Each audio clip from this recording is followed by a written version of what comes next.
What's the fastest way to identify the most intelligent people in a group? Start with an easy question. Then ask a complex one. Say you're on a Zoom call with your marketing team.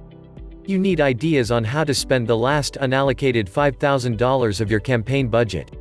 There are a lot of different directions you can go, so whose ideas do you trust? Shailesh Panthee, a doctor in Nepal, suggests that opening with an easy, straightforward question is a quick way to reveal who's eager, maybe too eager, to prove themselves. For example, you could say, "Remind me again, what does center stand for?" Center means click-through rate, the percentage of people who click on an element after viewing it. Most people in marketing know the term. And then sit back and listen. Who's blurting out the answer? Overeager responders are often so desperate for brownie points that they forget to consider whether their contribution is even all that valuable and skip the fact-checking and analysis to go straight for the win. There's another reason why smart folks might hesitate to answer obvious questions: they suspect it's a trap. I'm not a genius, but as someone who raised his hand a lot in class, I can say that whenever my English teacher in Munich asked for straight-up vocabulary translations, I was skeptical. Why was she asking us the word for bread? I'd wonder. Is she hiding a more difficult follow-up question behind this simple opener? If you're on the other side of this equation, leading that Zoom call, that's exactly what you should be doing.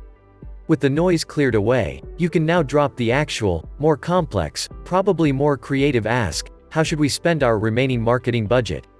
Chances are, now, overzealous Oliver and Valerie validation seeker will hold their breath. They'll either be content with the approval they've snagged from answering the simple question or, quite frankly, stumped.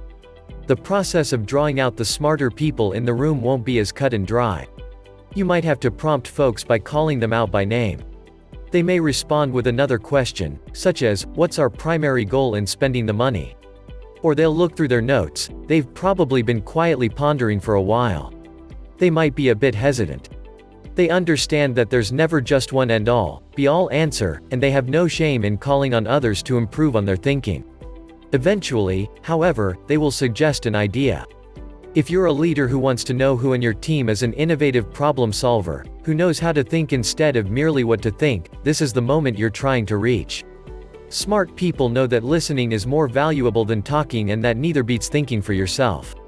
They try to avoid repeating the obvious so they can spend their time and energy on what requires analysis and creativity.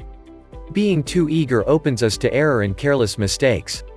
Reserve and structured thinking won't always stand out, but they're always worth commending.